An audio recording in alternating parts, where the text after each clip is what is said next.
Welcome to the Grap Up, your monthly blast of cold takes on the world of professional wrestling. Available everywhere good podcasts are sold. I am the intrepid traveler Mark Robinson, and with me, he is the editor over the Wrestling Observer. He is the hybrid dolphin. He is Brian Rose. Brian, how are you doing on this fine Thursday evening? Now we can actually record this video.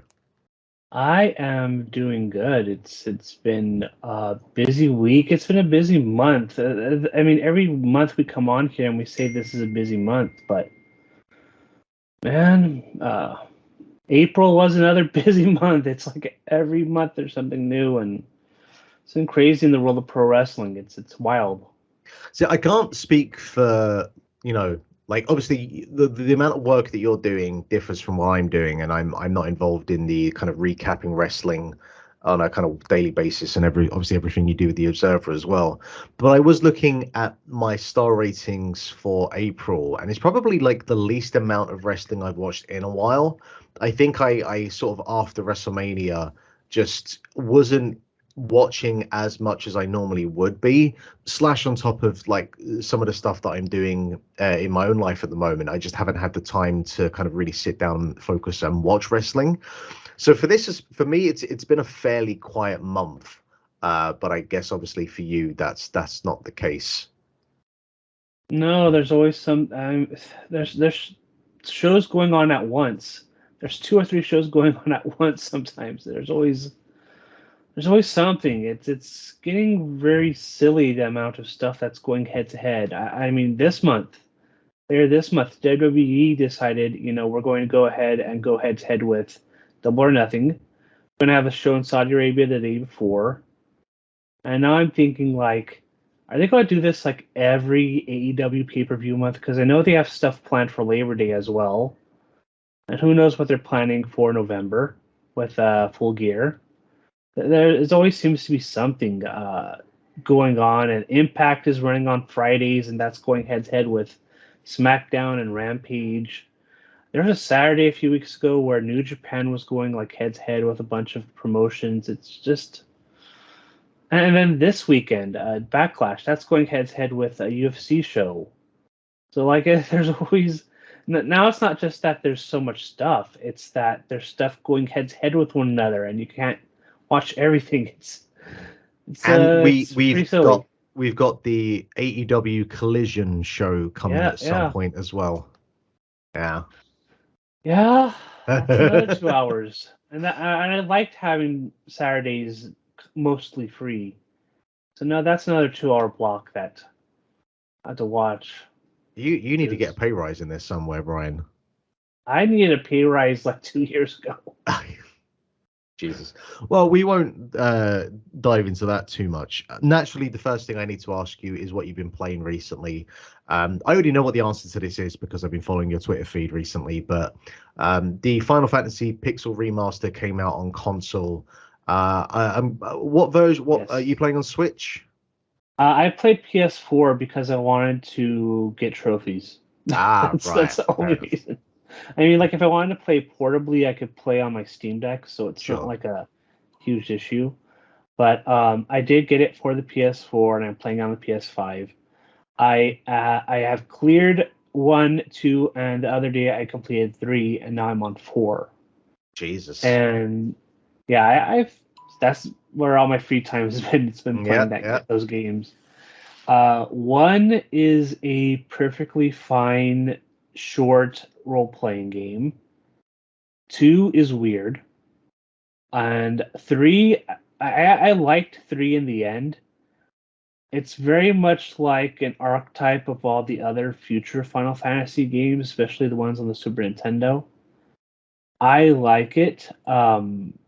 Story 1 doesn't really have a story. It's more like an adventure, and like an adventure that you just go on. And there's a story, but it's not like, The story's pretty much like, hey, you're the good guys, go and save the yeah, world, thanks.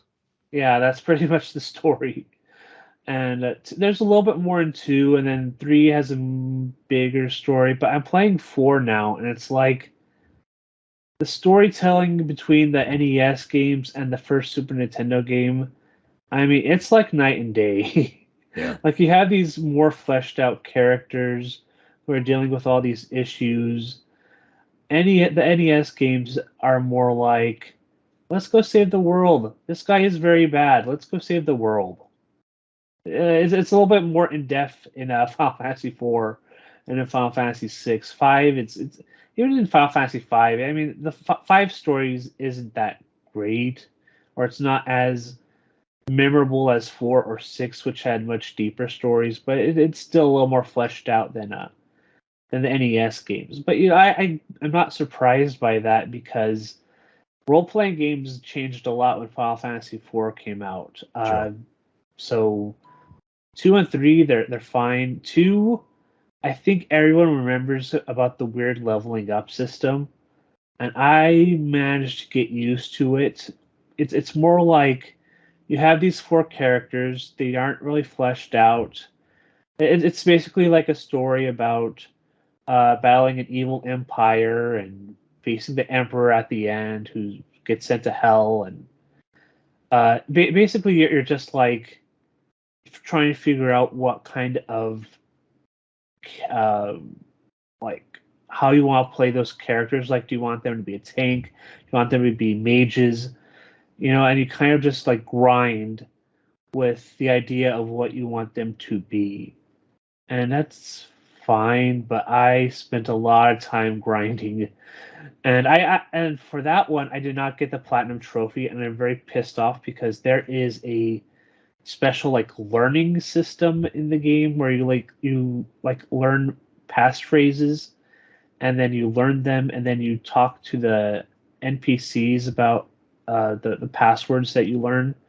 I missed one of those, and I could not go back and get that password. So that is the only one. That's the only trophy I didn't get in that game, is completing all of them. So I have to go back and play it again, and I don't know if I want to go back to playing it anytime soon. But There is no platinum trophy for any game that I would be putting in that kind of work for. yeah, I mean, these are very easy games to platinum if you put in the work and the time. I mean, Final Fantasy 1 was my first platinum ever across PS3, PS4, PS5. So, Wow. um, yeah, it's not like hard to get. It's just putting in the work and following bestiary guides and leveling up your characters and stuff like that. So they're not hard to get, but it does involve putting in the work. Like, I put in about 10 hours of Final Fantasy. I think about 12 or 13 hours in 2, and maybe a little bit more than that in 3. So they're not long games to beat and complete and do 100% on everything, but still work. Yeah. I have them because I played a few hours of the original Final Fantasy. I started by playing the original NES version or the Famicom version, and quickly realized that that was just the worst decision I could have made. And then moved over to the PS1 kind of remaster, if you will, or remake, which is a little bit more approachable, fixes a lot of the issues that original Famicom issue version has. But then I didn't get back to it. So I think I will probably try and, because I've only ever played FF6, 7, and 8 to completion. But these were like years and years after they actually came out. Like I didn't grow up playing Final Fantasy, so I've always said that I will go back to them and play them at some point. And I feel like these pixel remasters are the kind of most approachable version of them to Yes. play. So The thing that helped me clear them too, and I'm going to admit it because I am somebody who's very busy. As everyone would know who watches wrestling, there's 4,000 things going on at once. So I made sure I put on like 4 times experience yeah, gains, yeah, yeah. 4 time a gill. I did all of that, and I'm proud to say I finally beat those 3 games for the first time. So Yeah, I'm I happy with that's that. part of the reason why I think I play these versions is Yeah. specifically because of that. Because I was playing through Final Fantasy VIII, and that has like you can play like in double time, and I think it can turn off Yeah. random encounters as well and stuff like that. Yes, Yeah, the remakes, all the ones in all the PS1 games, you can turn off encounters and stuff, and that helps a lot too. That yeah. helped me. I don't think I beat 8 or 9. Actually, I don't think I've beat any of those 3 yet. I made it very far to like the last dungeons, but I have not cleared it. Maybe once I finish these, I'm going to go back and play those because I I do want to only finish those too. I only beat 8 just because friend of the show, Jack Lazell, he absolutely adores Final Fantasy 8, and I always slagged that game off, even though I'd never played it. So now I have completed it, so now I can bitch about it, and he can't say, well, you've never played it. So, the lengths that I will go fun. to be a petty man. Yeah, it's fine, but like that juncture system or whatever it's called, I don't like it. I kind of get it. It's like Final Fantasy 2 kind of, but a little bit more I kind of like same. the sort of experimental nature of it. I had bigger issues with the Yeah. story and the characters, but this is not a Final Fantasy podcast, so we shouldn't dive on this. We should not dive too far into the FF universe because we could be here for many hours. Yeah, there's like 16 games now, so Yeah. What we should do though is talk about the WWE Draft, which took place over the past week or two. And I'll be quite honest, I hadn't really paid too much attention to the draft, partially because the brand split and WWE's ability to kind of enforce this brand split. Usually over the course of the WrestleMania season, it all goes out the window.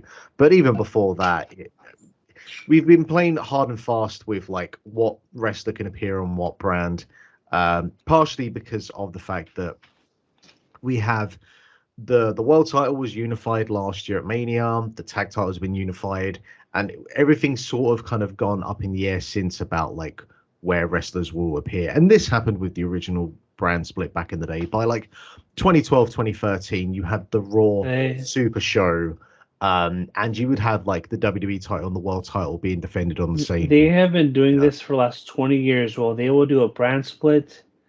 They make sure it's a hard brand split for a few years. Then they get bored. Yeah. Then they start putting people on their shows, and then they go, "Oh wait, no, we're going to do it again." Yeah. And they do it again. Then they get bored. I mean, this has been like 20 years of this, and now we're doing it again. And everyone's like, "Okay, whatever. Let's see how long it lasts before they get bored again." And this person appears on Raw, and this person appears on SmackDown, and blah blah blah. It's same old story. It's never changing. No, and I think it's fair to say that the biggest two bits of news coming out of this, first of all, is the news that we are getting the return of the World Heavyweight Championship that has now got a big fat WWE logo slapped in the middle of it. Not because not pleasing to the eye. Because we can't have nice things anymore. I wish they would have just brought back the big gold belt because that is an iconic wrestling title belt. But no, it's like you have to do branding. We have to stick a giant W in the middle. So the first thing with this though is what is the WWE / Universal Championship like that Roman has? Is that now still two belts? Is that now one belt that is just two belts? Like, have they done a sort of triple crown thing, but with like these two? Like, it depends on the week. It depends on the week. There's one week where it's kind of made clear that it's a one title, and then there's another week where it's like, well, they're two titles. But I don't know. It depends on the week, and I guess at this point it's just one title because Roman Reigns isn't losing that title anytime soon. I mean, he's going for 1,000 days, and maybe he'll go even more. I mean, people have suggested. I was hearing today on Wrestling Observer Radio or live that he can beat Hulk Hogan's record next fall. So maybe they'll just keep on going until then. Who knows? Yeah, I mean that they beat Cody, so what's the point? I need to take a long, hard breath and really kind of think about this. They beat Cody at WrestleMania, so it's like whatever. If you don't want anybody to beat him, you can just be champion forever. Go for Bruno's record. But this is right. I have a number of issues with that. But I think the biggest issue that I have is that that's not even the belt that Hulk Hogan had. Like Roman has been the Universal Champion for coming up to It's 1,000 true. days. He's only been WWE Champion since He's only Mania of been last year. since, yeah, So it's that true. record, whatever they want to call that's not even the record that he would break anyway. Yeah, technically the Universal title would be that, I guess, but that's Yeah. not breaking the WWE's title record. No. So if you can have the No. qualifier that is like, the longest reigning heavyweight champion, blah, blah, blah.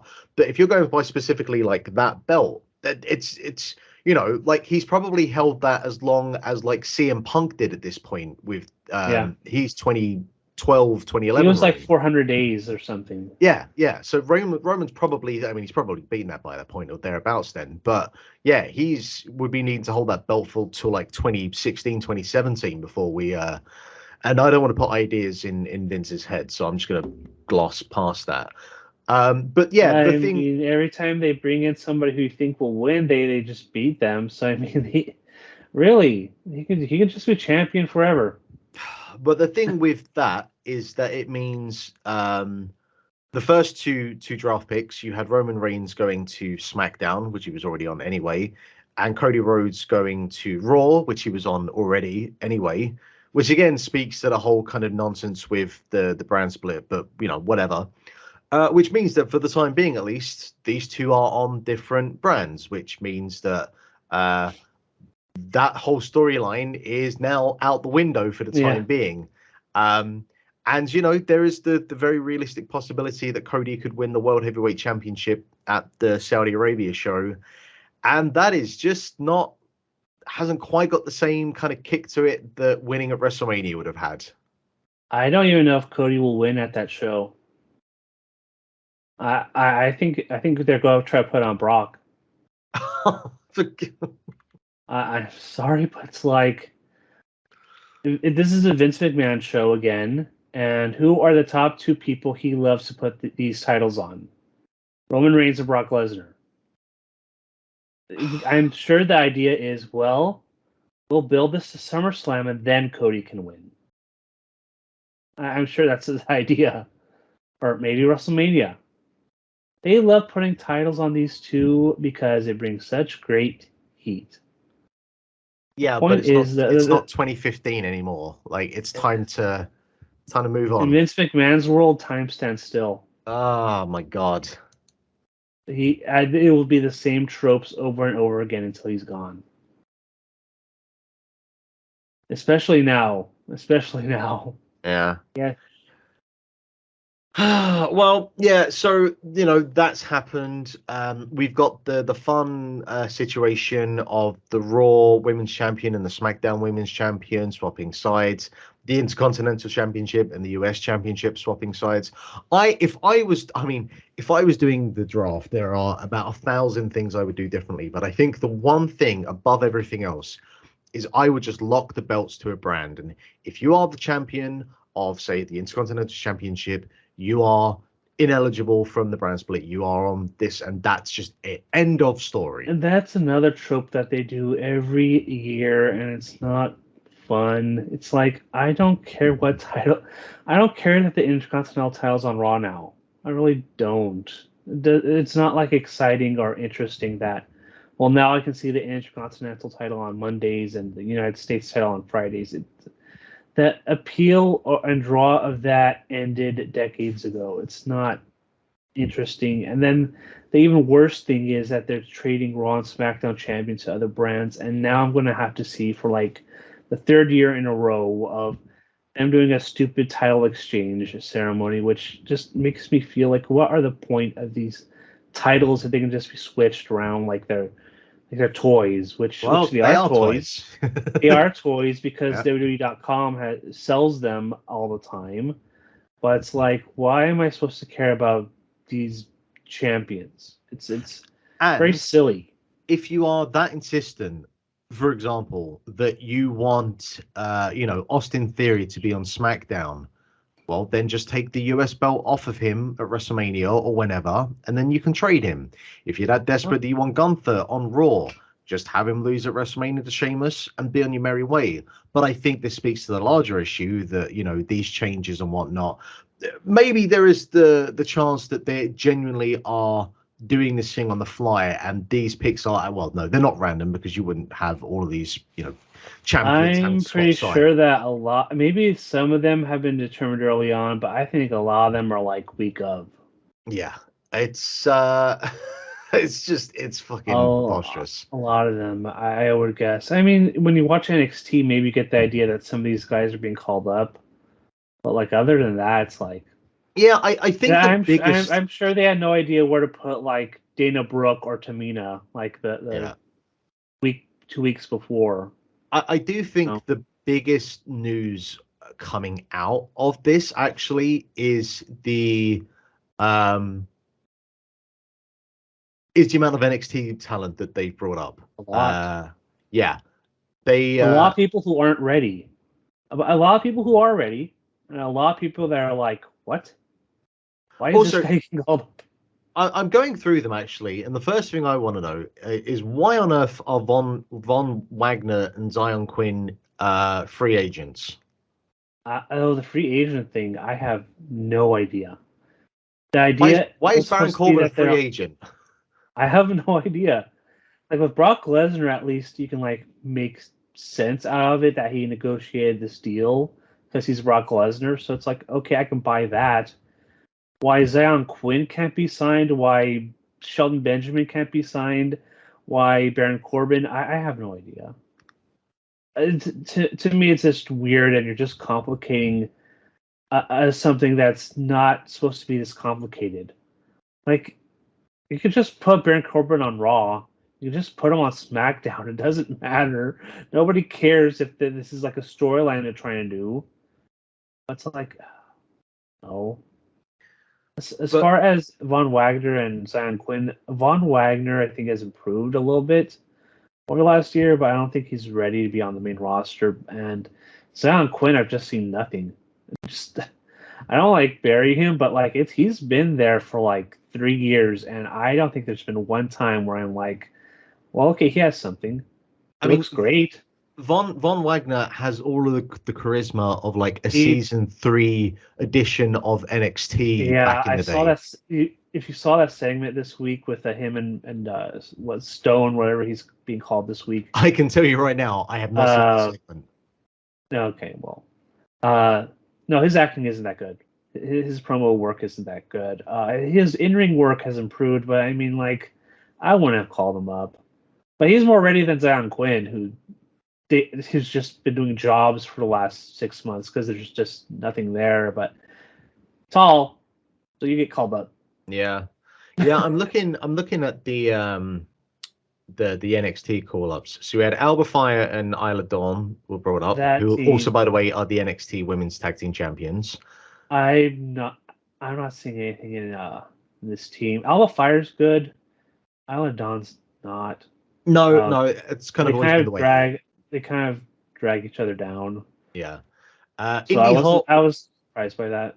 Indy Hartwell, who was also the NXT Women's Champion's been brought up, who is An- probably one of the worst female wrestlers they have in the Another company. one who just hasn't. There's something with her, and I think you can see that early on. But over the last few months, it's been again. She was doing jobs every week, and then all of a sudden they just put the title on her. So it's weird. I feel like with some of these, certainly with like Indy Hartwell, and I guess Apollo Crews, because obviously he got back down. I feel like there's a sort of sink or swim. It's just like, look, let's just get on the It's main roster, see what happens. a And lot of these people have been on there for years, and to me, I think a lot of it's like, you know what, they've been here for X amount of years, and it's time to call them up, and yeah, they can sink or swim on the main roster. yeah. I think a lot of these are. I don't see Apollo Crews doing anything more than he was doing the last time he No, was on the main roster. Hopefully, no. they keep him away from the Nigerian accent this time. That's the only thing I ask for. Yeah, JD McDonough, the former Jordan Devlin, he is now on Raw. He finished up with NXT this week, having a pretty decent match with Dragon Lee. In it fairness, was a very good match. like, hey, he arguably shoots up to being one of the probably top 10, top 15 wrestlers on the main roster. Like, that is a Probably. shot in the arm they need. Um, problem with him is like he's not like the most kind of enigmatic talker, and he's also quite small. Yeah, he's So small. you know, and they My never. feeling is maybe like they put him in Judgment Day. The last thing you need, No. is Finn Balor and Yeah, the other version of Finn Balor in the Finn same Balor faction Jr. together. Because I mean, when he first got signed, I mean, everybody was saying, this is Finn Balor Jr., and I'm sure that was also the stigma of him before he even got signed. So yeah, it is kind of funny that they put him on Raw where Finn Balor's at, and those comparisons are probably going to flare up again, especially if Like they interact with one another. I think they're literally from the same town in Ireland. Like that's how like Yeah. similar these two wrestlers are. These two guys are. So, Zoe Stark, who I actually couldn't confidently say I've ever seen a match of hers. Really, So I have. she's really good. I don't know how she'll do on the main roster. I don't know if that's somebody that they'll push, but she's in terms of in-ring work, she's been ready for a while. She was good on day one. Promo wise, What's her like charisma? Like even though maybe not so much the promo, but like just in terms of charisma, does she charisma, have anything? No, no. it's fine.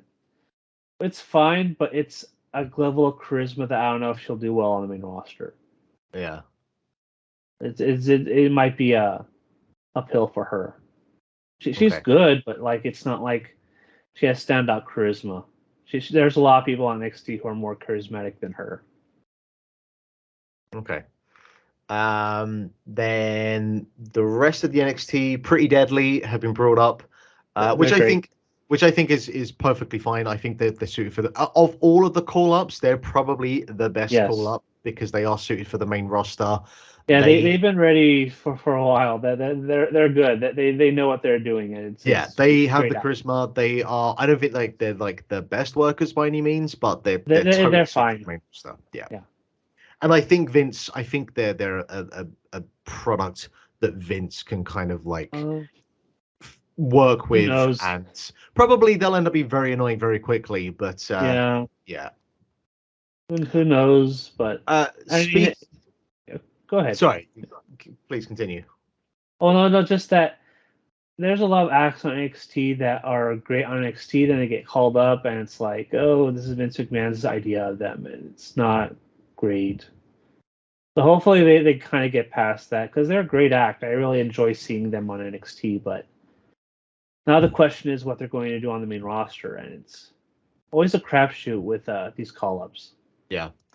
The biggest call up, I think, the biggest call up in terms of this sink or swim, I think is Katana Chance and Caden Carter. Yeah, Because like Katana Chance has been in the NXT system for, years.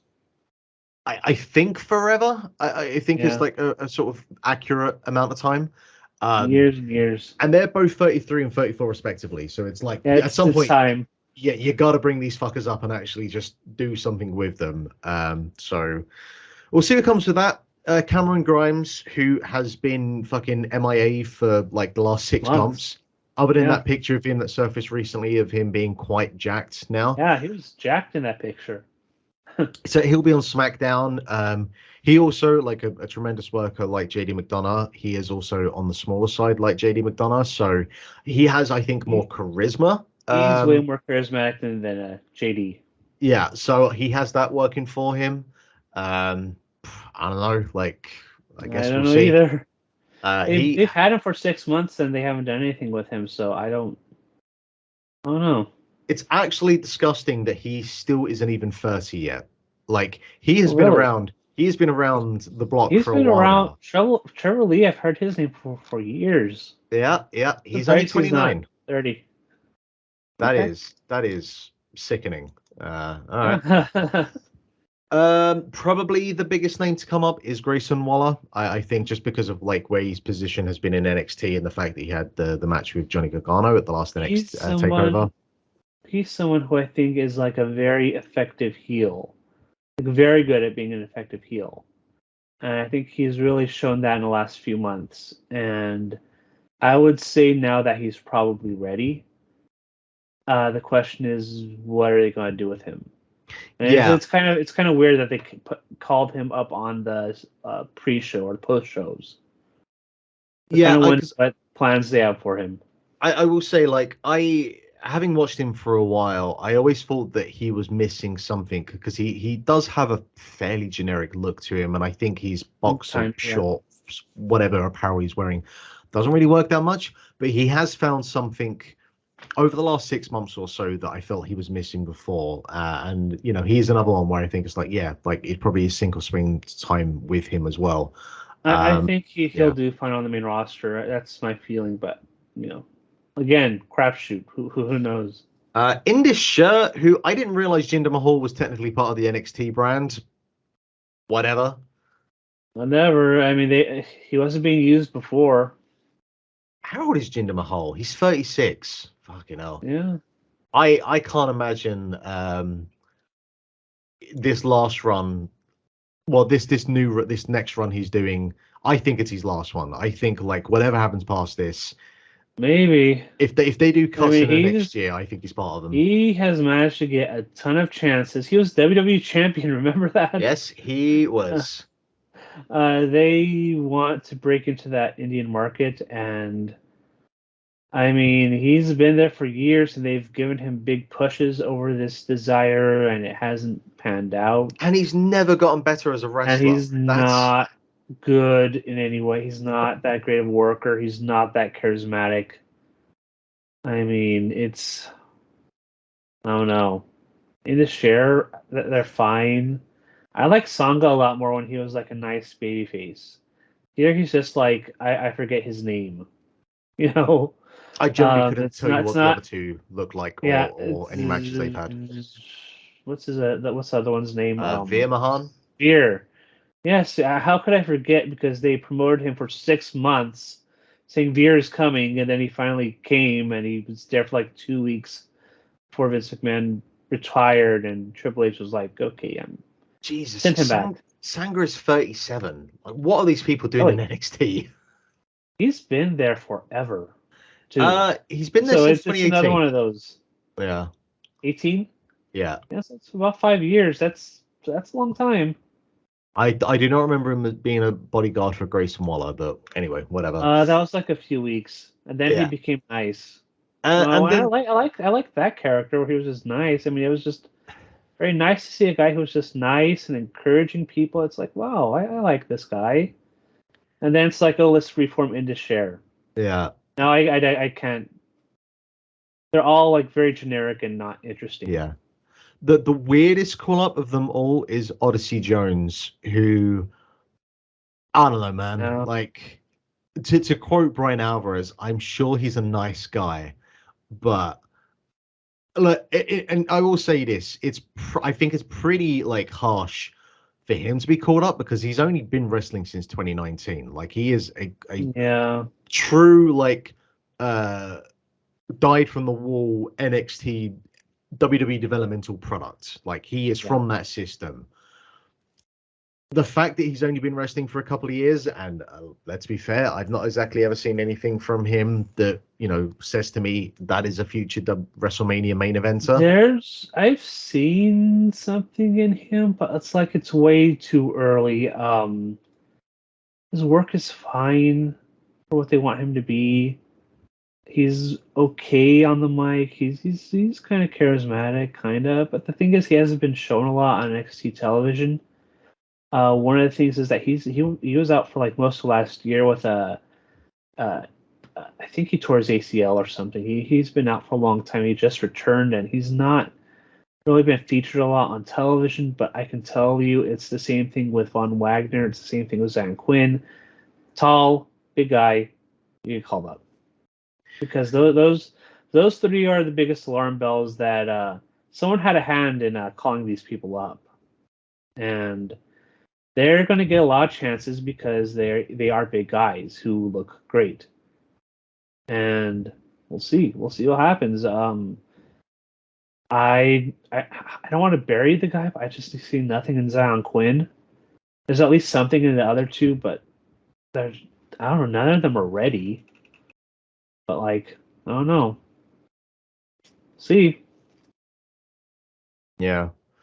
One thing of note, actually, I was looking here because I heard that they had switched up the ring announcers, Mike Rome and Samantha Irvin as Yeah. well. And it turns out they did that because Ricochet was drafted to Raw and he's engaged to Samantha Irvin. So, hey, Yes. for all of the things that I could kind of decry WWE about, and there are many things, the fact that Yeah. they did that, the fact that, they put Street Profits and Bianca Belair on the same roster, like, hey, I guess because there have been times in the past where they have just ripped up Yeah, like they have. partners and friends or whatever. So I guess at least there's been a little bit more of a conscious effort to try and kind of appease that. So It's there's nice. the one positive I can find from all of this. Yeah. Yeah, so at least there's that. Anything else of note from the draft for you? uh, Not really. I mean, the big story is the new title, which we talked about, and the people called up, which we talked about. A lot of people got called up. We'll see what happens with them in the next few months. I think I don't know, I am thinking with the sale going on and finalizing probably within the next few months, and all the cuts that are going to come as a result of this merger. If I'm some of these people who got called up after the draft ended on these shows nobody watched, I would be thinking, except if you're an NXT guy, because I'm sure you'll get a shot if you're an NXT guy. But if I'm like, I'm not gonna say names because I don't want to be mean, but like, I don't know. I am thinking with Vince McMahon back and with this Endeavor sale, there probably are going to be cuts soon because I'm looking at these rosters and they are big. See, I We'll see wonder, what and happens. there absolutely will be cuts because there always Yeah. are cuts. But I wonder with the merger that a lot of that will be more based in I think the it's going to be everywhere.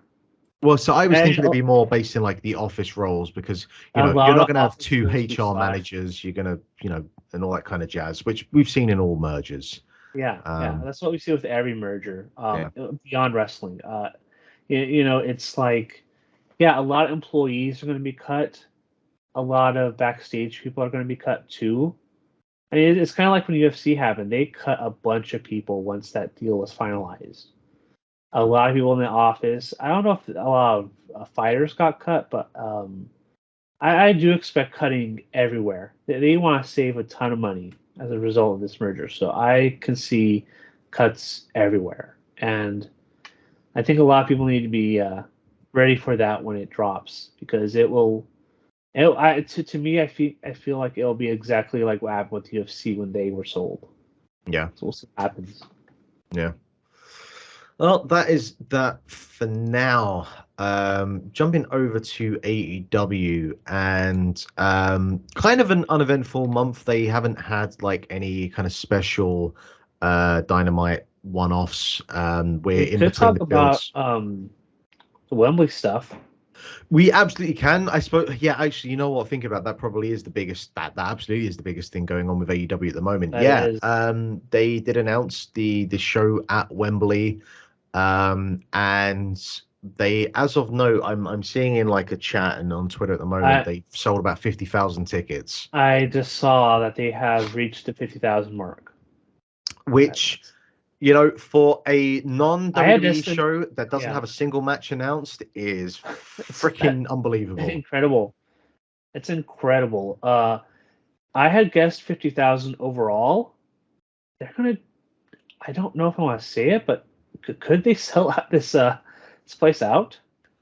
That I don't know. I'm not up with the history in terms of Wembley and like the amount of times it's been sold out. And it's obviously it's a different kind of setup in terms of because the Wembley in '92 and the Wembley now is different because they did like do a Yeah. lot of renovations. I think in the late '90s, early 2000s. Plus, also, you probably going to want to have like a giant video screen, and that'll take up some seats. Possibly, but I could see them. The thing with that, right? So you're gonna have the big screens that are gonna be in the center above the ring, but Yeah, I can see them just going. You know what? If we're selling tickets, I think you want to sell as many tickets as possible, and if that means that you don't have a big fucking Titantron screen or whatever, you keep the set as basic as you can. And if you can sell 85, 90,000 tickets, whatever the capacity of that thing is, and people buy them, I say just go for it, and Yeah. just yeah. The SummerSlam number was around 78,000. That was a record that WWE had for decades until like the 2016 WrestleMania. Yeah. So like if AEW is able to surpass that, that is historic. Well, I think the first record that is going to be interesting with the general sale is to see if they beat the Clash at the Castle, which I think was about 60 to 65,000. I can't remember the exact number. Dave Meltzer on Wrestling Observer Radio last night said that they're outpacing Clash at the Castle. I would imagine so. I think part of that as well is the ticket pricing is way more, way cheaper. Yeah. Well, it's a combination. I mean, this has blown away AEW's gate record. I think it's like 1 million, and now it's like maybe around 6 million. So it's they're going to make a lot of money off this, but this isn't like WWE where they charged a pretty penny for those tickets. No, this is going for much cheaper. They're not trying to break WWE's gate record in that country, I think, but they're going to do a lot of money. This is a very successful show right now. And we haven't even, it's not the on sale date, I don't think is for a few more hours over there. Yeah, and the simple fact as well is that getting into Cardiff is nowhere near as simple as getting into London. Like London has 6 different airports. Yeah, I'm sure London is very good in terms of transportation. Oh, it's only even gotten better because obviously I used to live in north-ish London, and would come into London quite a lot. And I haven't been over for a few years during the pandemic. And they've added a whole new line to the underground system. That means if you fly in from Heathrow, getting into town is even easier than it was before. It's set up for this kind of thing. So like that has obviously played into the success of this show so far. We'll see what happens tomorrow with the general sale. I think they'll smash the Clash at the Castle record. That's without question. Looking like it. And then it just comes down to what happens over the next like 2-3 months.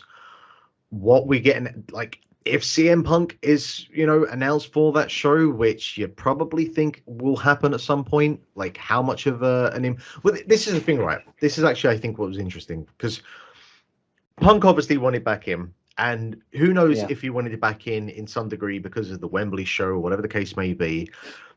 He probably, you would think, was going to try and have like this kind of power card or this leverage that, hey, if you get me back, we'll probably sell X amount of tickets for the Wembley show. But he doesn't even have that card to play anymore because they're already going to sell 60,000 tickets even without him. So he doesn't have that to work with. Okay, so that's what I was saying. CM Punk, it didn't matter if CM Punk was in the show or not because AEW has sold about 50,000 tickets now, and I mean if he's on that show, he can do really well. I mean I'm sure they'll add more tickets, but I don't think that it matters too much. But I think he'll help if he does return. I mean there's all this talk about him returning next month, in fact, in June for that Collision show, which they still haven't announced yet, but it's happening, I guess. So we'll see what happens. It didn't matter in the end if they had him on the show or not, but I think if he is on this show, it will help. But I think they're going for record numbers either way. I mean, at this point, they might as well. They might as well fucking just go all in for it. There you go, all in. With that said, though, I had to be honest. This is probably the coldest I've been on the AEW product since its inception. Yeah.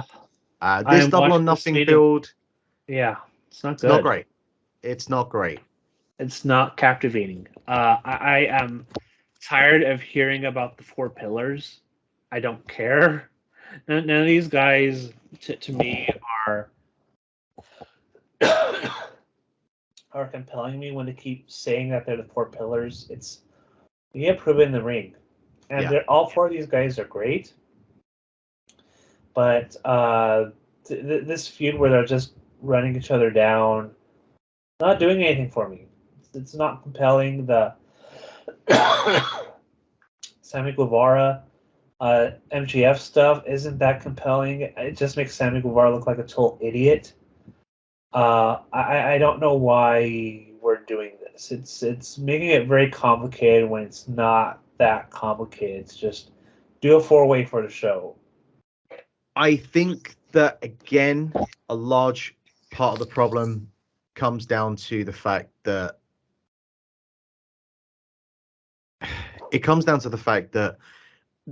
we're here again, and I'm making this complaint again, that the pay-per-view build between each of these pay-per-views is too long. Having your 4 pay-per-views a year, having this like 2 to 3 month window where you need to kind of build the story, you end up with this situation where you need to elongate these stories out. And this whole thing, this 4-pillar storyline, you could have, if you had like a 4 to 5 week window, you could have kind of set this all up perfectly fine. Each wrestler maybe had to win like 1 match. There's your 1 match per week. That basically takes you up to the last week. You do your go home story, your go home angle, and you're good to go. But because you've got 3 months of television that you have to write for, you've had this nonsense play out the way it has. And it's just, it's been not like horrendous, but compared to where we were with MJF going into the Revolution pay-per-view, compared to where like Jungle Boy was going into that pay-per-view with Christian, everything has just been dragged down because they've had to drag this storyline out. And unfortunately, a lot of the things with AEW right now is their storylines are going so long. That Swerve and a Keith Lee storyline, that's been going on for like... That should have been finished. That should have been finished like 3-4 months ago. Yeah. That should have ended months ago. And like going at it. And the biggest issue as well when it comes to the main event is that you've got MJF, who obviously is already like an all-time great character and promo and all of that kind of stuff. But he's working with 3 other wrestlers who aren't known exactly for their promo abilities. And if you're trying to do this thing every single week where you have these guys go out there and try and convince you why, like, hey, this match is important.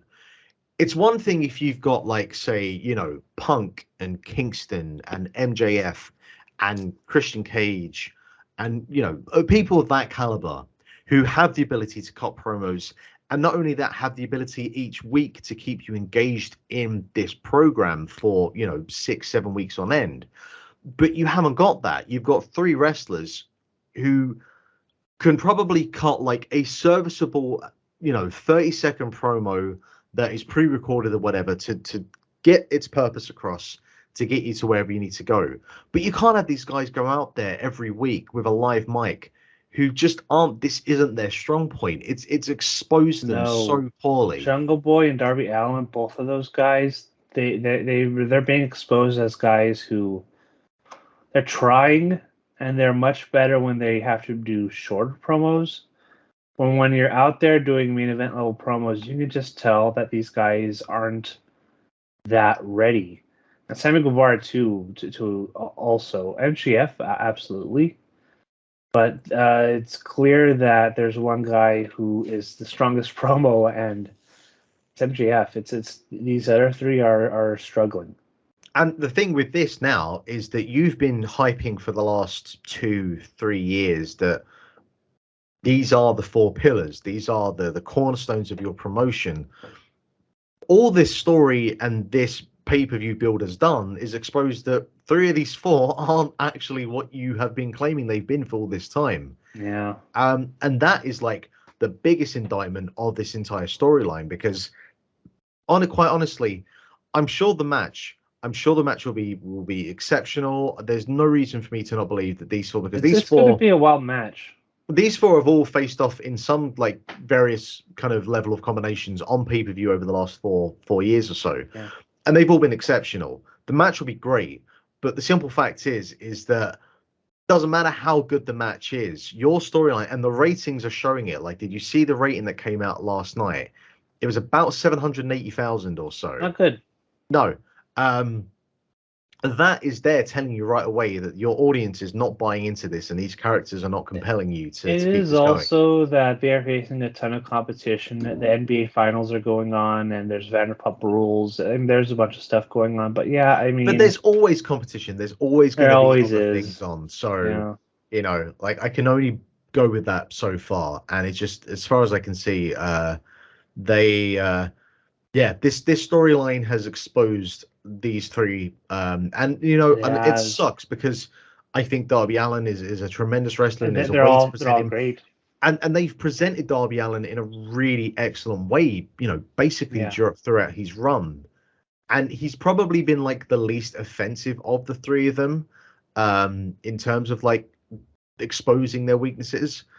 But yeah, it's not been great. And then you just look No. coming down the rest of this card at the moment, the rest of this show at the moment, and there haven't been like over the course of April, there haven't really been any great AEW matches on Dynamite or Rampage. The introduction of No. Jay White, he has already just become like this kind He's of. just it feels like he's just a guy. He feels like just a guy. Yeah, yeah. That I wouldn't have done. I mean, he just came in one week and he's just a guy, which I mean, this was the main event headliner for New Japan for how many years, and now he is a guy on the mid card. I mean, It's he like literally main evented Wrestle Kingdom this year. You know? he did. Yeah. It's a very Um, strange presentation. the Adam Cole Jericho stuff isn't really doing anything for me. I kind of like it. I kind of like that. I thought this thing with him and Britt Baker and everyone beating them down. I thought that was a pretty good and compelling storyline. I think my issue with that is I think I've just never like gravitated towards Adam Cole as a babyface. It doesn't really suit him. Um, and I feel like I feel like we're getting to that point where Jericho needs to find whatever his next reinvention is because I think we're you know nearing that. yeah. I do think we're Um, nearing that. But and look, if so there's far, anyone who can do it, it is him. But yeah. yeah, No, I mean it's been good. Not like tremendous or anything, but I think so far the build has been good for that match. It is interesting. Adam Cole's a babyface. Oh no, I think we're still kind of early on that. But I mean, like, he is the guy eventually that I think is going to beat MJF. I don't know when. I don't know if that'll be later this year, or maybe sometime next year. But him as a babyface, I think he is the guy to beat MJF because there is not a lot of like tippy top baby faces right now, and he's just coming back from a very serious injury, and he was gone for a long time, nearly a year. So I think it is everything is lining up for him to be like a top baby face, and I think he is coming off as a very good baby face right now. But I do wonder how long that is going to last, and if he has the longevity as being a baby face, if he can go however long this needs to go until he's eventually champion. I do wonder how long that's if that character, if what he's doing right now is going to be sustainable. mm. um, is there anything else at the moment that they're building towards that is gravitating or compelling in any way? Um, I like the chicken farm segment on this week's Dynamite. I That like was good. that. I did enjoy that. That I did. I enjoy the Briscoes and Is Jeff the Jarrett farm. the MVP of AEW this year so far? I think he is. I think I really like what he's doing. Like I like the idea of having that tag team title match on paper is kind of weird. But that group is kind of like so compelling that it's kind of making it work, and I kind of want to see where it goes. I like Jeff Jarrett in that group, but I like everybody in that group. So it's let's see where that goes. I enjoy the storyline that they're doing right now with Mark Briscoe and him not trusting any of these guys, and see where it goes. Yeah. I think that's it for AEW. Going to bounce over to New Japan, who had their Sakura Genesis show, and my God, He finally did it. Sonata, your new IWGP Heavyweight Yeah. Champion. He shaved the beard. He cleaned himself up. It's such a big improvement. He looks like a main event level guy now. If Sonata with the weird lion beard came out and wanted to challenge, I thought beat this guy. But no, I mean he cleaned up and he looks great. He looks I like a mean, main event level player. we always knew there was a handsome man hiding behind that disheveled look, and True. yeah, boy, he had a glow up and he had it fierce. A big glow up. Yeah. He defeated Kazuchika Okada to become I think the fifth or sixth Something IWGP like version that. 5. I still am furious that they kind of retconned that title and we don't have the version 4 belt, but whatever. Yeah. I think that speaks a lot to kind of like that whole Bushi Road era of New Japan is finished and we are on to like the next era. And considering what happened at the end of the Dontaku show today with Yota Tsuji coming out to challenge Sanada, really tells us that this is a new era of New Japan now. And I thought the match was pretty good. I think that Okada has had better matches. I am a little bit disappointed that this Okada run ended as soon as it did, because I felt that he was showing a whole different side to him. He had a nastiness, a grittiness to him that we'd been missing for a while. I saw that in the Kitamiya feud. Yeah, Then that feud ended, and boy, did that work out well for Kitamiya.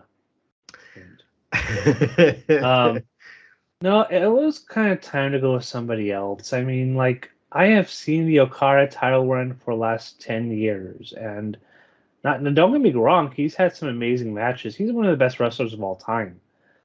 But New Japan is kind of stale right now, and there kind of needed to be a change at the top, and they got Sonata away from LIJ, and they put him in a new group, and he has a new look, he has a new finish. It makes all the sense in the world to just go with him for a while and see how he does.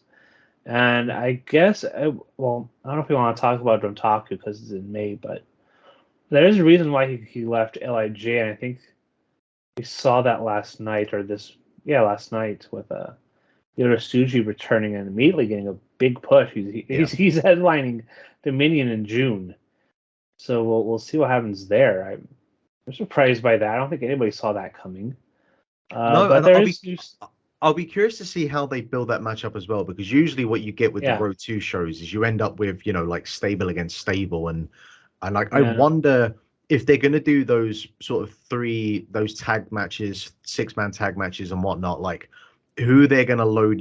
Like, are they going to build a stable around him? Like, I'll be really curious to see what they do with that. To me, it seemed like he was joining LIJ, because they definitely teased that, but I don't think he's officially a member yet. Yeah, and that would be surprising because LIJ are, they've always kind of straddled that tweener role. So I think that would be quite a drastic shift to make them full on heels. My biggest issue that I have with Sonata at this point, though, is it's just that stable name. Just Five Guys is not a world elite stable name for your champion. I like it. I don't know if it's like a world title level stable, but like I kind of like it. They're just 5 guys. They are. I mean, look, it's factually correct. I'm not disputing that. It's mathematically correct. I don't have an issue with that. I just think that, Chaos, or Los Ingobernables, like these names, even Bullet Club, like there's an edge to them. There's something to them, but just 5 guys. I don't know. I don't know. Maybe that speaks to kind of Sonata as a whole. But yeah, I thought the match was pretty decent, but I do think it was very much overshadowed by the semi-main, which had Aussie Open defeat Hiroki Goto and Yoshihashi to become the new, finally became the IWGP Tag Team Champions, something that you kind of felt was on the cards for years. I thought they were going to do it at a Wrestle Kingdom. I thought they were going to. Did they win that tournament? Did they have? No, that was FTR and Bishamon. It was FTR and Bishamon. Yeah, I thought they were going to win the tournament, and they didn't. You kind of thought that would be the case, but no, they held it up to now. This was and this was going to be their year. Yeah. Oh, absolutely. I mean, again, we'll speak about Dontaku next month, but they had a great defense, and they also defended against TMDK, I think about a week ago, which was a pretty decent match. I heard that was good. Yeah. And yeah, like they're rocket firing on all cylinders, and they're both the IWG tag team champs, and they're also the strong tag team champs as well. And yeah, they're just the rocket is strapped to them. And while Will Ospreay has been out obviously for a while, they have really kind of been the kind of prominent force of the United Empire, and so they should be, because they're really really fucking good. So yeah, there's that. And the only other thing I note as well for that show was the IWGP Women's title was actually defended on a New Japan show, with Mercedes Moné defeating Azumi and Hazuki. And obviously since then, Moné has lost the belt. And she's now involved with the New Japan Strong scene. There is and their women's belt. a tournament for New Japan Strong Women's title. I believe, I forget everyone in it, but I know Willow Nightingale is in it, and someone from Stardom whose name I cannot. I forget her name. Oh, Momo Watanabe? No, I don't think it's her. It's like a. Let me bring it up. Let me bring it up real quick. Strong Women's Champion Tournament. And let's see. There's a picture, a graphic that they posted that should. Okay, yeah. So it's Stephanie Fakir from CMLL and Mercedes Moné. And the winner of that match will face the winner of Momo Kogo, which is who I was thinking about. Right. And Willow Nightingale. And whoever wins those two matches will meet in the finals, which will take place at Resurgence on May 21st, so a few weeks from now. What? This whole like American expansion of New Japan.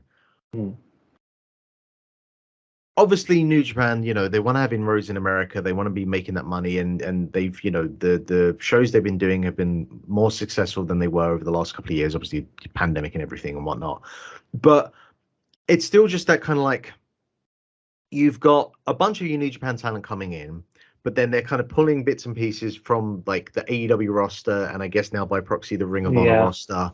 And it's they're bringing in some CMLL people. They're bringing in some AEW people. They have some of the people that they were pushing on Strong during the pandemic. It doesn't have an identity. No, it's not a New Japan not like a real cohesive identity. It's a lot of, let's bring in some AEW guys. Let's bring in some guys from here and there, and we'll bring in Tanahashi and Okada and Ishii, and they'll be in like tags. It's honestly, it's almost like a super indie product. Yeah, it's like a really, really big indie show, which there's nothing wrong with that, but like, I think they're running the Walter Pyramid this, I think in Long Beach. Is the one in Long Beach? I'm not sure. This is more your neck of the woods than mine, so I can't. I know. But where is NJPW Resurgence taking place? They announced a lot of shows, and I forget where everyone's located, where these shows are located. The Walter Pyramid holds like a lot of people. I don't know if they're going to sell it out. I mean, back a few years ago when they had like Kenny Omega and the Young Bucks doing shows, I mean, this was like a very easy sellout. I'm trying to think what the biggest show. I'm trying to think what the biggest show they've done since they've been doing this American. Was it the G1 Dallas show? Because that was like 4,000 they did. They did sell out MSG with that ROH. Oh, of course. Show. Yes, MSG, obviously. And before the pandemic, they were going to hold like a Wrestle Kingdom oval show at Madison Square Garden, but that got canceled due to COVID. Right. And they have not gone back to run MSG. No, I mean, then. Their footing in America is obviously a lot weaker than it was since then. It's a lot weaker than it was since the pandemic. And, it's just that AEW has kind of taken over that space anyway. So maybe they would have done higher numbers without an AEW, but AEW is going out there and doing 3,000-4,000 each week. I mean, and probably more sometimes. New Japan, it's like they are running 1,000, maybe 2,000 people for shows, and that's probably their level. Yeah. And I really Unless wonder you if they're bring in like the Young Bucks or something. and I really wonder if they're making their money back on that, considering if you've got fly-ins and everything else that goes on with that. Yeah, But, I do wonder what the money is for these shows and if they're worth it. Yeah. Because even they're putting on content to air on Access, and their Access numbers aren't killing it. They're fine, but it's like they're not setting the world on fire. Yeah. It's very much a this exists kind of thing right now for them. The last thing for New Japan that I wanted to bring up for April was a seemingly, it kind of felt like innocuous New Japan King of Pro Wrestling title defense with Shingo Takagi defending against Aaron Hanare. This was on night 2 of the Sakura Genesis tour, and these two had what I think at this point is probably my match of the year so far. Wow. I know I Dave have went heard like so much good 5 and a stuff about half. this, but I have not watched it yet. I probably need to watch it. Yeah, Meltzer broke his 5-star rating scale for this thing. I think he went like 5.5 or 5 3/4 or something. Yeah, I mean Um, this thing was unbelievable. So the rules for wow. this match was that you had to win. I think it was 3. Actually, I can't remember the exact like layout of it. Let me get it here. So this was not Sakura Genesis. This was a Road 2 show or This was a something? Road 2 show. Yeah. Okay. So this was an I need to ultimate. watch it. Yeah, it was an ultimate triad match, is what it was called. And basically, Yeah. you had to get a pinfall, a submission, and a knockout. So kind of not even like a 3 stages of hell, because that's technically a 2 out of 3 falls. Yeah. Basically, you had to get a knockout, a submission, and a pinfall on your opponent. This thing went nearly 40 minutes, and these two went non-stop for 40 minutes. Like, you would think this was a 15-minute G1 sprint, the way that these two worked. And if you didn't think that Shingo Takagi was one of the best wrestlers of all time, then this would have. I think he already is. Yeah, well, this should Might cement definitely. it. This should have already like cemented this even further. And Yeah. this was like a real kind of coming out party for Aaron Hanare, who I've always thought is a decent enough wrestler, but just hasn't. He's always struck me as someone who's fine, but like not like somebody like I go, wow, it's he's having a match. Yeah, but like just Shingo's ability in this match to make Hanare look like a real kind of threat, a real danger. Shingo selling in this thing was like tremendous. And he almost came across like an underdog, which is something that Shingo never usually does. It's just unbelievable how good he was and how good this match was. And really, like, hopefully kind of solidifies Hanare's place in the heavyweight division. But as with everything, he's kind of ability to remain consistent, and it's not entirely his fault. Like, just the way the booking patterns have been, the way the pandemic happened and whatnot. He's really suffered from that. But man, this was just like, if it was simply a case of like, hey, this is your chance, grab this and do what you can with it. He fucking did this and then some. Definitely worth going out your way to see. Yeah, I need to watch it. I'll probably watch it later. Did this go? Was this like a 35-40 minute match? This was just under 40 minutes. It went 38, but it doesn't feel like it. No, I mean those really top tier New Japan matches, they can go for like 40 minutes, and it's like, it's like bam, it goes really fast, and you don't feel it. And it's mainly just because they spent like the last 20 minutes of this match just throwing bombs at each other, like just fucking wailing on each other. Just thumbs up from me for that. Yeah, I need to watch it. The last thing we'll talk about before we sign off for the night is the All-Star Grand Queendom show that came from Stardom, which I believe, I don't know my attendance figures for Stardom, but this was just over 5,500 people in the Yokohama Arena. I have to imagine this is their biggest show to date. Yeah, I do hear this is like one of their biggest shows ever. I did watch it. Yeah, I did see that, which took me by surprise. Like, I saw quite a few people that were watching this. I watched it because I needed to cover in case, it seemed like kind of based on what they were saying a few days before, that with Mercedes Moné and Julia was probably like the next big match, but they didn't do that at all. So No, certainly not. What did you think? Like, so you watched this thing all the way through. I don't need obviously kind of your thoughts in each match, but just in terms of like the presentation, the production, like how did this thing come across to you? it was a top tier production. I mean, everything looked great. The wrestling was very good. I didn't know everybody on the card because you know I've always heard good things about Stardom, but they always run at times where it's like, okay, I'm done for the week watching wrestling, so I'm just gonna like play a game or something, and so I do that instead. But I mean, I've always heard good things. If it wasn't for the 10,000 other shows that are running, I would probably have more time for Stardom and some other promotions. But the top matches were very good. The one for the white belt, the finish to that match, that was very hot and very good. Mercedes Moné match was pretty good. The main event was really good. Tom Nakano won the red belt, and that was I wasn't expecting that. I thought Julie was going to be champion for a very long time because she is she is the top level star of that promotion, I think. So happens there, but no, I I, mean, I thought it was a very good show. I think the thing with Julia is I think she's one of those rare talents where, regardless of whether she has the belt or not, she has that presence about her, and Yeah, you can basically put her in any kind of match. And she has a presence that not many people on that roster have, and it's a very talented roster, but like she has something that they don't.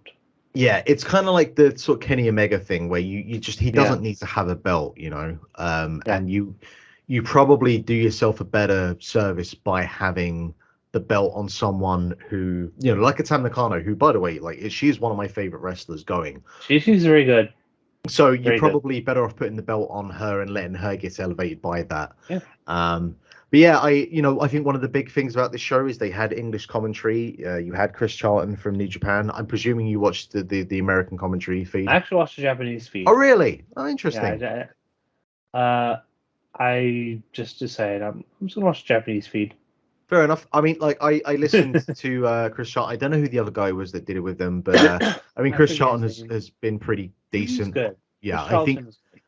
I think him and Kevin Kelly are a really solid duo. So but Charlton was like taking over the kind of play-by-play for this, but I think he did a solid job. Obviously, he knows the product, he knows the wrestlers, he's able to translate. So he's commentary is if you're trying to kind of jump into Stardom, and obviously the Japanese commentary is an issue for you, this is a great place to jump in, and Charlton does a really good job of crossing that barrier or kind of merging these kind of two cultures together or these two languages together, to make life a little bit easier. And yeah, just a really like the last four matches, you can just kind of dive in with those and get a real kind of feel for what this product is. So yeah, just probably one of the stronger shows of this year that you could watch. Yeah, definitely recommended. A very good show, and we'll see what happens from here. I mean, I thought it was going to be Mercedes Moné and Julia at their next big show, but it's not happening. We'll see what happens. It looks like Mercedes Moné is going to strong and holding that title. So we'll I mean, see. that's the kind of match that you can probably hold off for another time. Like, you know, Yeah, if you maybe have Wrestle your Kingdom. yeah, Wrestle Kingdom or like, you know, the next kind of big Stardom show, if that's next Yeah. year, you can hold this off whenever. But we'll leave it for there for now. And so obviously to finish off, crucially, first of all, Brian, who was your wrestler for April of 2023? Oh, I forgot to think about this. Well, this is where Oh, you'll get the rawest opinion you can give because it's on the spot. oh boy. So April can be Cody. Didn't finish the story. Um, And he never will. not looking great at this point. Well, we'll see. Let's go with Sonata because he won the title finally. He had a great match. I'm liking the Five Guys thing. He has a new look, It's a great new look, and it's a fresh face for the top of New Japan. So I'm excited to see where that goes, and we'll see where he goes. I'm excited for him. So he's like the first guy where I think, okay, you know what? He won the IWGP title. He finished his story, so he can be wrestler of the month. I will go with the tag team of Aussie Open. Just yeah, they're firing on all cylinders at the moment, and Yeah. there's a good chance they could win this thing a couple more times this year. You know, like if FTR was the tag team of 2022, there's no reason why Aussie Open won't be for 2023. And in They fairness, are if making their case FTR, for 2023 right now. yeah, and in fairness, if FTR weren't like around last year, you could have made the argument that Aussie Open would have been the team of last year. So. Next up, what was your match of the month? Oh, probably the tag team title match at WrestleMania. I think that was a really excellent storytelling match, great heat, the right finish. So I can't think of a better match this month than that. Though I haven't seen the match that we were talking about earlier with Shingo Takagi, and I think Aaron Hanari. So I'll watch that eventually. But just off the top of my head, I mean that WrestleMania main event for night one was awesome. So I'm gonna go with that. I would have I gave 5 stars to Sheamus, Drew, and Gunther, That's also a very good match. but I also gave 5 stars to Hanari and Shingo Takagi, and I think I enjoyed that match more. So I will give it to Shingo and Hanari. But yeah, WrestleMania that happened in April as well. I almost forgot about that. We talked about it last month because Yeah. just came. I just came back from that, and we had a lot. It figured Lots it of things made to talk more about. sense to them. Yeah. And finally, your promotion of the month. Well, let's see. AEW hasn't lit my world on fire. WWE. I mean, WrestleMania was largely awesome for the most part. But then the Then product they've has kind of just been slid off yeah. after that, and I mean, we can tell who's responsible for that. New Japan had a very fun month. Maybe New Japan because I don't have time to watch every New Japan show. That's because back in the day I would stay up and watch all of these shows till like 5, 6 in the morning. I can't do that anymore. There's too much other stuff going on. I'm already dead tired by the time these shows start. I can't be like a hardcore New Japan fan anymore because as much as I like wrestling, I cannot spend my entire day watching wrestling and my entire night watching wrestling. There's too much content. And New Japan was kind of the start of that. And now they're still doing it, and I'm like, yeah, I'm gonna have to like skip on this Road 2 show and stuff like that. And even Wrestling Otaku, I didn't watch live because it was a 2 a.m. start time, and I'm like, I can't stay up until 5, 6 to watch this. I need sleep. Please let me sleep, New Japan. I get it. I did not watch it live. I'm probably gonna watch it eventually. But yeah, I mean, every time I do watch a New Japan show, it's fun and it makes me think like, this is the kind of wrestling I like. Because as much as I like AEW, and there's some parts of WWE that I do still like, the shows are not as terrible as they used to be. But like, I just really like the New Japan product far more than anything in North America right now. And when New Japan is really good, it's really good. And that Sakura Genesis show was awesome. So I'll vote for New Japan. Yeah, that is the thing. Like the New Japan products, like when it is the best it can be, it basically is the best version of wrestling you can watch. Yeah. And and New Japan is slowly getting back to that kind of where they were, that sort of like 2012 to 2017, 2018 era. New Japan for me as well, for the aforementioned reasons. And that's it. That is it for another installment of the Grap Up. As always, please like, listen, share, and subscribe. We appreciate any support that you give. just keep listening, keep tuning in, and we will keep providing this content every month. As always, you can find us on Twitter at Lithium Project, and Bryan is at BR26. And we will see you in May, or we'll see you, I guess, maybe in the start of June for our May Grap Up. But that is then. Until now, take it easy, enjoy May, and we'll see you next time for another installment of the Grap Up.